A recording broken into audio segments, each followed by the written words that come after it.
پر مہر سبز کی ہے. یہ سمجھ رہے کہ آپ اللہ کی ولی ہو. کیسے؟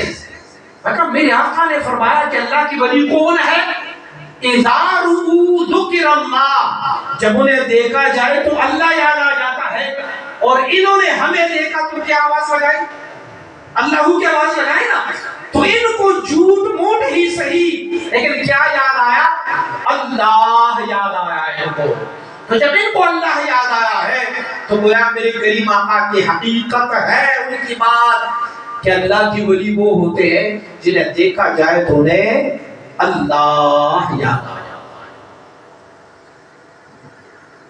تو اللہ رب العزت اگر کسی کو یہ دولت نصیب فرمائے نا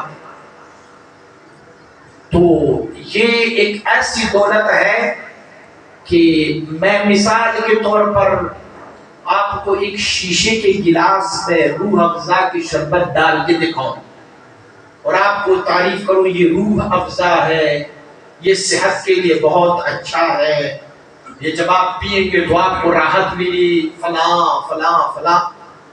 تو آپ روح افزا کی شربت کو دیکھتے جائیں.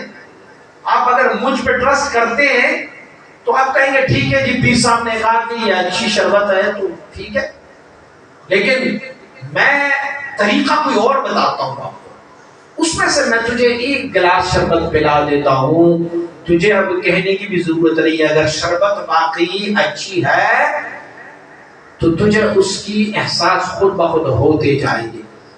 جو لوگ اللہ کے ان بندوں کی مذاق اڑاتے ہیں، ان پہ مسخرے کرتے ہیں، ان بیچاروں نے کبھی یہ شربت پی نہیں ہے، یہ معرفت کی شربت کبھی اس نے پی نہیں ہے، تو لہذا اسے مذاق نظر آ رہا ہے.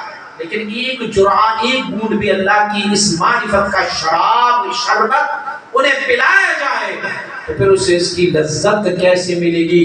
بلال حبشی جو ہے وہ گرم تپتی ریت پر کوڑوں کی سزا، ان پر کوڑے برسائے جا رہے ہیں، لیکن زبان سے دو لفظ نکل رہے ہیں، احد اور محمد. احد و محمد. احد. بلال کو کیا ہوا تھا؟ پاگل ہو گئے تھے؟ نہیں، پاگل نہیں ہوتے. انہوں نے وہ توحید کی میں چکی تھی، انہوں نے میری محبوب کی محبت چکی تھی. تو جب ان کو یہ محبت سرایت کر گئی، اس نے کہا کائنات میں اور کچھ ہے ہی نہیں، ایک احد ہے اور ایک محمد ہے. بات ارے مجھے مارا جائے، مذاق اڑائے جائے، جو کچھ بھی کیا، تو اپنی نسبتوں پر فخر کرو، اپنی اس نسبت پر فخر کرو کہ اللہ کریم نے آپ کو اتنی عظیم نعمت سے سرفراز فرمایا.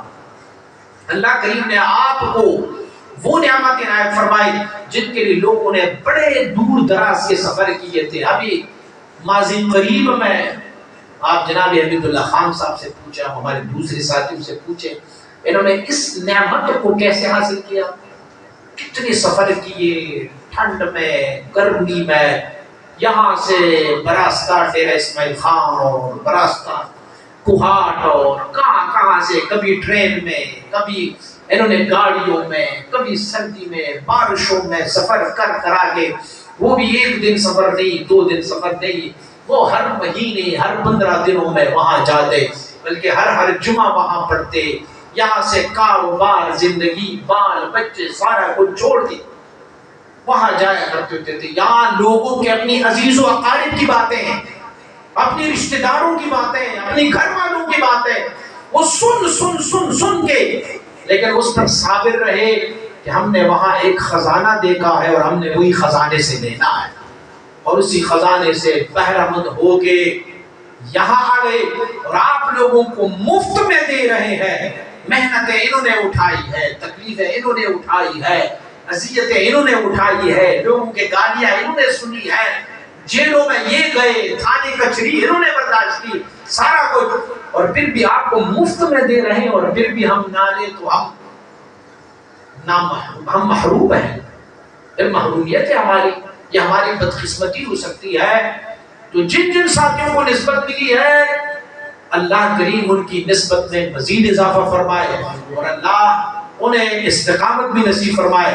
اور جن کو نسبت نہیں ملی، میری دعا ہے اللہ ان کو بھی یہ نسبت عنایت فرمائے، اللہ انہیں بھی یہ شربت پلائے تاکہ اس کے ذائقے سے وہ بھی مستفید ہو جائے. اللہ کریم ہم سب کی حاضری کو اپنے بارگاہ عالیہ میں قبول و منظور فرمائے. وآخر دعوانا